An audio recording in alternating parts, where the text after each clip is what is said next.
Hello students, welcome to unique classes of right way. आज बच्चे जी calculus के unit 1 के हम लोग बुक 1 में हैं और क्लास 5th करने जा रहे हैं। बुक 1 से टोटल 4 क्लासेस हो चुकी हैं। This is our class 5th जिसमें हम लोग करेंगे सेक्शन 1.6 के बारे में। 1.6 में दे रखा है अलग से लिमिट, तो हम लोगों ने पढ़ रखा है लिमिट और कॉन्टिन्यूटी। अलग से कॉन्टिन्यूटी ऑफ ट्रिग्नोमेट्रिक फंक्शन पे एक छोटा सा सेक्शन दे रखा है। क्या इनकी खास बात है वो देखेंगे। इसमें स्क्वीज थ्योरम या फिर सैंडविच थ्योरम जो बोलते हैं वो भी इसमें बता रखा है, उसका भी यूज करना है। तो कॉन्टिन्यूटी ऑफ ट्रिग्नोमेट्रिक फंक्शंस, जैसा कि गाइडलाइन में लिखा हुआ है कि we need not to do proof of any of the theorem. हम किसी भी थ्योरम का प्रूफ नहीं करेंगे, थ्योरम का सिर्फ स्टेटमेंट देखेंगे और उसको अप्लाई करेंगे क्वेश्चन के अंदर। ठीक है, तो नाउ सी 1 पॉइंट थ्योरम जो है 1.6.1, इसमें दे रखा है कि if c is any number in the natural domain of the stated trigonometric function, then पहला है कि अगर आपके पास limit x tending to c आ जाए तो आप sin x is equal to क्या लिख दोगे, sin c। मतलब sin x जो है हर जगह कॉन्टिन्यूअस है, कहीं भी ऐसा नहीं होगा कि डिसकॉन्टिन्यूअस हो। थोड़ा सा हम आपको हेल्प जरूर कर देंगे डायग्राम से। sin x का कर्व देखा है, जरूर बनाया होगा 11th-12th में। कर्व को देखो, ये चलता जाएगा माइनस इन्फिनिटी से प्लस इन्फिनिटी तक, कहीं रुकने वाला नहीं और कहीं भी शार्प बेंडिंग पॉइंट भी नहीं है। तो it is continuous and differentiable everywhere. ये किसका ग्राफ है, साइन एक्स का। और एक बात और साइन एक्स के बारे में कि ये +1 और -1 के बीच में क्या होता है, बाउंडेड होता है। मतलब साइन एक्स की मिनिमम वैल्यू -1 उससे नीचे नहीं आएगी और साइन एक्स की मैक्सिमम वैल्यू +1 उससे ऊपर नहीं जाएगा। तो continuous and differentiable everywhere,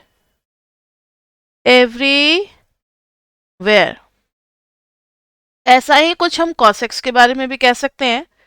limit x tending to c cos x is equal to cos c। cos x का भी ग्राफ मोर और लेस सेम होता है, बस फर्क क्या होता है कि साइन 0 0 होता है ना, लेकिन cos 0 क्या हो जाता है, 1। तो ये ग्राफ का बस स्टार्टिंग अलग होगा। बोले तो 0 पे 1, लाइक दिस वे। देख रहे हो आप, जरा नोटिस करो, इतना सा वर्टिकल सेक्शन देखो और यहाँ वर्टिकल सेक्शन देखो। 0 पे 1 और साइन में 0 पे 0, बाकी सब सेम है। ये भी -1 और +1 के बीच में ही होता है। सो cos x का भी ग्राफ जो है it is also continuous and differentiable everywhere. Continuous and differentiable everywhere. तो ये दो ट्रिगो फंक्शन में तो कोई दिक्कत नहीं होती है, लेकिन अगर limit x tending to c tan x की बात करें तो हम tan c लिख सकते हैं, लेकिन इसके लिए समझना पड़ेगा। बच्चे देखना जरा, limit x tending to c, tan x को क्या लिखोगे, sin x upon cos x। अब ये तो एक रेशियो फंक्शन आ गया, और रेशियो फंक्शन कहाँ कहाँ कॉन्टिन्यूस होता है, जहां जहां डिनोमिनेटर क्या हो जाता है, नॉट इक्वल टू 0। डिनोमिनेटर जहां 0 होगा वहां ये फंक्शन कॉन्टिन्यूस नहीं होगा। तो is equal to tan c if and only if cos c is not equal to 0। अब cos का ग्राफ तो आपको याद है ना, 0 पे 1,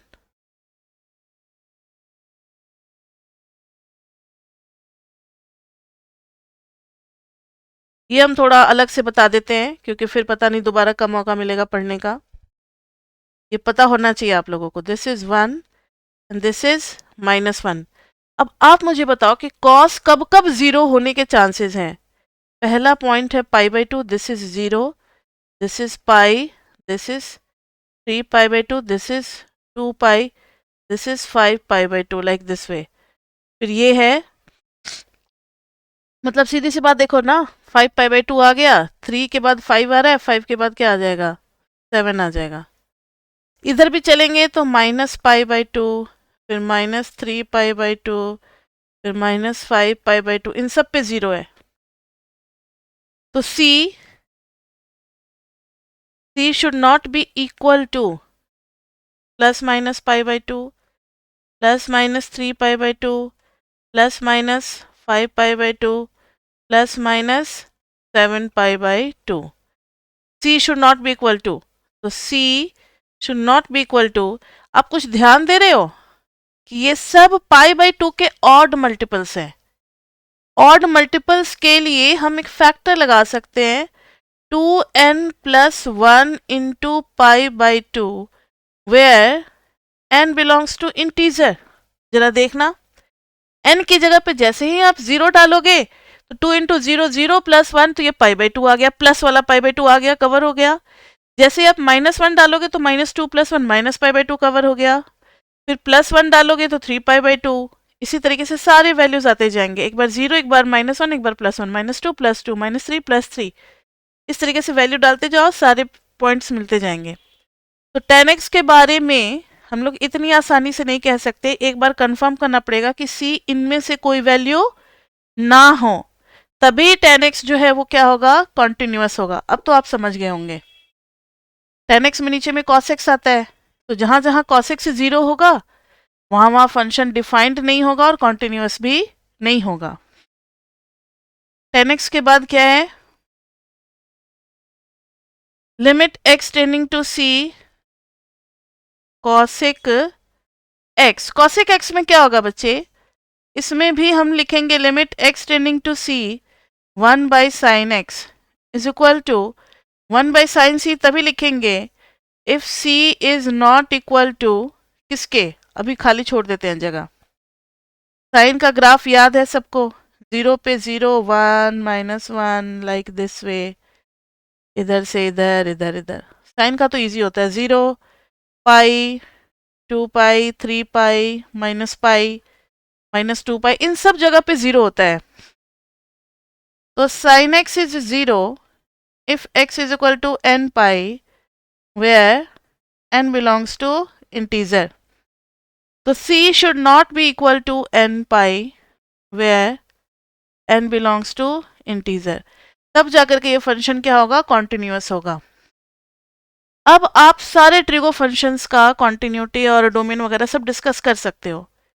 किया क्या हमने, देखो कोई भी ट्रिगो फंक्शन में नीचे में या तो sin x होगा या cos x होगा, क्योंकि अब नेक्स्ट वाला एग्जांपल ले लो, समझ में आ जाएगा। नेक्स्ट आने वाला है sec x, limit x tending to C, तो ये हो जाएगा sec C if C is not equal to, जहां पर cos वाली 0 थी, यानी कि 2n+1 π/2 where n belongs to integer. तो साइन हो गया, कॉस हो गया, टेन हो गया, कॉसेक हो गया, सेक हो गया। अब क्या बचता है, cot, cot x limit x tending to C, तो इधर में आ जाएगा कॉट में, नीचे साइन एक्स आ जाएगा, तो limit x tending to C sine x, नहीं उल्टा कर दिया ना, कॉस बाय साइन होगा, cos x by sine x. अब ये तभी होगा कॉट C जहां पर साइन एक्स 0 नहीं होगा, तो C is not equal to n π where n belongs to integer. तो टोटल 6 ट्रिग्नोमेट्रिक रेशियोज होते हैं, 6। साइन का इजी, कॉस का भी easy, tan, cot, sec, cosec सबका देख लिया हम लोगों ने। और भी बहुत कुछ होता है, लेकिन अभी आप में सिर्फ सिंपल ट्रिग्नोमेट्रिक रेशियोज है, तो अभी इतना ही बताया गया है। आगे है स्क्वीज थ्योरम, या एक एग्जाम्पल पहले कर लो, फिर स्क्वीज थ्योरम पे आएंगे। Find the limit x tending to 1 cos x² -1 upon x -1। तो क्या करेंगे इसमें, देखो तो अगर 1 डाल देते हैं तो 1 -1 0, और नीचे में भी 1 -1 0, लेकिन अंदर ही अंदर फैक्टराइज तो कर सकते हैं ना। cos 0/0 इज नॉट डिफाइंड, लेकिन जिसकी वजह से 0 हो रहा है वो वजह ही कैंसिल हो जाए तो देखो जरा हो रहा है, ये कैंसिल, ये क्या आ गया, cos x की जगह 1 डाल देंगे तो cos x प्लस 1 यानी कि cos 2. That is our limit. Clear. Next है स्क्वीज थ्योरम, या हम इसको सैंडविच थ्योरम भी बोलते हैं. बिल्कुल सही, हंसने की बात नहीं है. सैंडविच नाम सुन करके क्या लगता है, हम खाने पीने की बातें कर रही हैं. सैंडविच में क्या होता है, एक ऊपर में ब्रेड, एक नीचे में ब्रेड और बीच में फिलिंग होती है. यहाँ भी एक फंक्शन लेफ्ट बाउंड्री पे होगा, एक फंक्शन राइट बाउंड्री पे होगा और बीच वाला फंक्शन होगा वो फिलिंग जैसा काम करेगा. अब आप जब स्लाइस काटोगे सैंडविच का, तो नीचे ब्रेड, ऊपर ब्रेड और बीच का फिलिंग, ये तीनों साथ साथ एक ही जगह जाएंगे. तो वैसा ही स्क्वीज थ्योरम में भी होता है. सैंडविच थ्योरम में F x, G x, H x, F x और एच एक्स जहां जहां जाएंगे वहीं बीच का जी एक्स भी जाएगा. जी एक्स के पास और ऑप्शन क्या है, साथ साथ जाना है तीनों को. ठीक है. तो स्क्वीज थ्योरम में देख लो क्या है कि let F x, G x, H x be continuous functions, be continuous functions if such that fx is greater than equal to gx, gx is greater than equal to hx. अब है if limit x tending to c fx is equal to limit x tending to c hx, अगर दोनों की limit l है, ठीक है, ये भी l ये भी l, तो बीच वाला फंक्शन जाएगा कहाँ, l और l के बीच में, इसको भी l ही होना पड़ेगा. ठीक है. Then limit x tending to c gx को भी क्या होना पड़ेगा, l, और कोई रास्ता नहीं है. और स्क्वीज थ्योरम नाम क्यों है, जैसे आप टोमेटो केचप को स्क्वीज करते हो, तो स्क्वीज करोगे तो सब एक ही जगह जाएगा. तो यहाँ भी gx जो है वो फंसा हुआ, embedded, gx is embedded between fx and hx. अब जहां जहां fx और hx जाएगा वहीं वहीं क्या होगा, gx भी जाएगा. ठीक है. अब इसी के थ्रू स्क्वीज थ्योरम का यूज करके प्रूफ किया गया है थ्योरम. हम लोग डायरेक्टली क्वेश्चन में यूज करेंगे. थ्योरम 1.6.3, वैसे ही आप लोगों ने 11th-12th में भी पढ़ रखा होगा. लिमिट x टेंडिंग टू 0 याद आ गया, साइन x अपॉन x क्या होता है, जल्दी बताओ. यस, 1 होता है, सबको याद है. लिमिट x टेंडिंग टू 0, लेकिन cos x के लिए कोई नीचे में x होने की जरूरत नहीं है. cos 0 क्या हो जाएगा, 1. लेकिन tan x में फिर नीचे में चाहिए, तीनों याद है ना, tan x के साथ x चाहिए, नहीं तो वो 1 नहीं होगा. इसके साथ ही एक और यहाँ पर ऐड हो गया बच्चे, limit x tending to 0 1 minus cos x upon x अगर होगा तो ये हो जाएगा 0. तो ये 4 चीजें आपको याद होनी चाहिए. इसके ऊपर बेस्ट क्वेश्चंस हम लोग करेंगे. आ जाओ एग्जाम्पल 2 पे. ए में है लिमिट, अब कुछ क्वेश्चन करते हैं बच्चे. क्वेश्चन नंबर 2 का A, limit x tending to 0 tan x upon x. B में है limit theta tends to 0 sine 2 theta by theta. C में है limit x tending to 0 sine 3x upon sine 5x. चलो एक एक करके सबको देखते हैं. Limit x tending to 0, tan x को क्या लिख सकते हैं, sine x upon cos x और इंटू x. एक काम करो ना, साइन x अपॉन x का एक रेशियो बना लो और एक कॉस x को अकेला छोड़ दो. तो यह आ जाएगा limit x tending to 0 sine x upon x into limit x tending to 0 1 by cos x. Sine x upon x, sine 0 by 0 is 1, cos 0 is 1, आ गई लिमिट 1. अब आ जाओ बी पार्ट पे. लिमिट थीटा टेंड्स टू 0, हमने पढ़ा है कि जो साइन के अंदर में थीटा होगा उतना ही थीटा नीचे में होना चाहिए और दोनों 0 की तरफ जाने चाहिए. तो अभी साइन ऑफ 2 थीटा है और नीचे में सिर्फ थीटा है तो बात नहीं बनेगी. उसके लिए थीटा था ही, तो हमें 2 से मल्टीप्लाई डिवाइड भी करना पड़ेगा। इसको कहते हैं रीअरेंजमेंट। अब 2 से मल्टीप्लाई डिवाइड करने के बाद this ratio is going to be 1 और बच जाएगा 2, so limit is 2। See limit x tending to 0। अब देखो साइन 3x के नीचे 3x नहीं है, तो मैंने 3x से मल्टीप्लाई 3x से डिवाइड कर दिया, और ये इनटू है, जगह नहीं है इसलिए, या छोड़ो यहीं पे कर देते हैं आपको समझाने के लिए। जगह नहीं है इसलिए मल्टीप्लाई करके लिमिट, या डॉट कर दो, नहीं तो आप इसको x समझ लोगे। x टेंडिंग टू 0, नीचे में साइन 5x है, तो मैंने 5x से मल्टीप्लाई और 5x से डिवाइड कर दिया। तो अब मुझे बताओ, ये x और ये x कैंसिल हो गया। एक मिनट, अभी नहीं, थोड़ा सा और इसको एक बार रीअरेंज कर लो। Limit x tending to 0, sine 3x by 3x को अलग कर लो। Limit x tending to 0, 5x by sine 5x को अलग कर लो। फिर into limit x tending to 0। अब बच गए हैं दो क्वांटिटी, एक है 3x और एक है 5x। इन दोनों को लिख दो, 3x ऊपर और 5x नीचे। अब देखो ये तो 1 होने वाला है, क्योंकि जो एंगल ऊपर वही एंगल नीचे, जो एंगल नीचे वही एंगल ऊपर, तो ये सब तो 1 होने वाला है। और यहाँ हो जाएगा x कैंसिल, तो आ जाएगी लिमिट 3/5। देख लिया ना हम लोगों ने। अब आगे एग्जाम्पल नंबर 3, फर्स्ट पार्ट में discuss the limit of limit x tending to 0 sine 1/x, और बी पार्ट में है limit x tending to 0 x sine 1/x। इसमें ग्राफ बहुत हेल्प करेगा, जो ग्राफ अभी मैंने आपको साइन x का बताया था उसी ग्राफ का यूज करना है। देखो साइन चाहे किसी भी चीज का हो, साइन का ग्राफ कभी भी -1 और 1 से बाहर नहीं जाएगा। तो लिखेंगे sine 1/x is lying between -1 to 1। अच्छा एक चीज और, sine 1/x limit x tending to, जब आप 0 करोगे तो यह आ जाएगा sign infinity.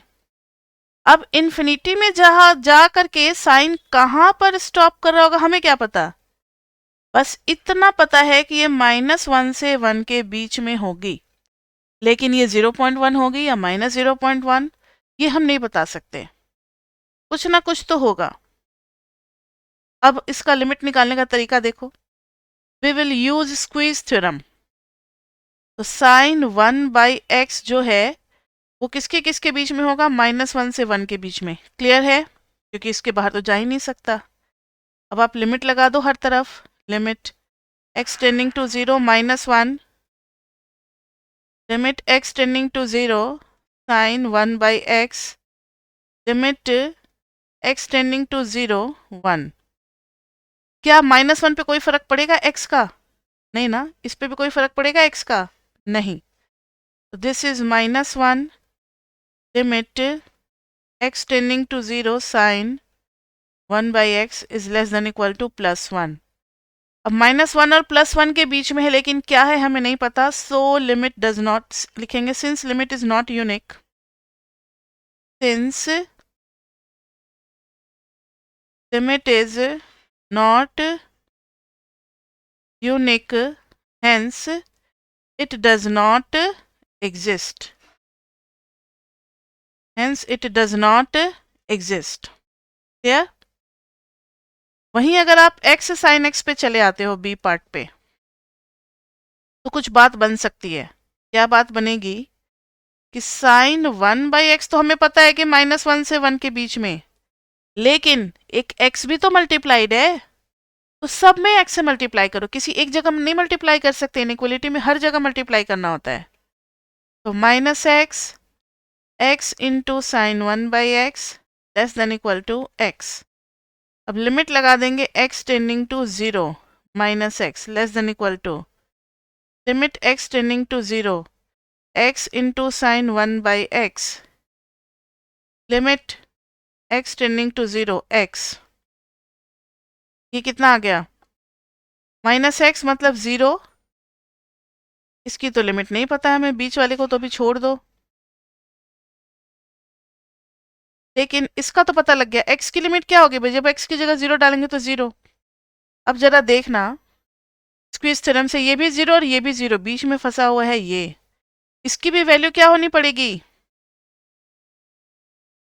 Limit x tending to 0 x into sine 1 by x, this has to be also 0 by squeeze theorem. लिख दोगे बाय, कौन सा थ्योरम लगाया आपने, स्क्वीज थ्योरम।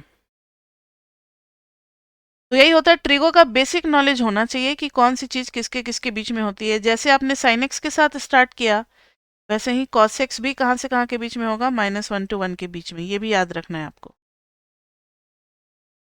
ठीक है, तो बस इस यही इतना था इसमें, और ज़्यादा तो किया नहीं है इन लोगों ने। मतलब 3 बातें हमें याद रखनी है। एक तो बेसिक वाला कि कहाँ कहाँ पे कॉन्टिन्यूस होंगे, तो डिनोमिनेटर जहाँ जहाँ पर 0 नहीं होगा वहाँ वहाँ कॉन्टिन्यूस होगा। दूसरा हमें स्क्वीज थ्योरम याद रखना है।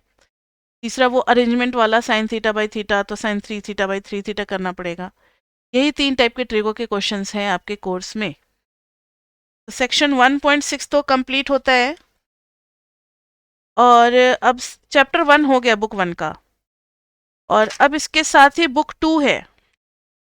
ठीक है, तो बुक 2 को हम लोग नए वीडियो में करेंगे। आप लोग को कहीं नहीं जाना है, आप लोगों को अभी रुकना है, बस हम इस वीडियो को ख़त्म करके नेक्स्ट वीडियो में बुक 2 स्टार्ट करेंगे, ताकि दोनों मिक्सअप ना हो। किसी को बुक 2 पढ़ना हो तो फिर बुक 1 के आधे घंटे क्रॉस करने का इंतजार ना करे, सीधा बुक 2 पे ही चला जाए। ठीक है, तो बुक 1 का चैप्टर 1 हो गया द एंड।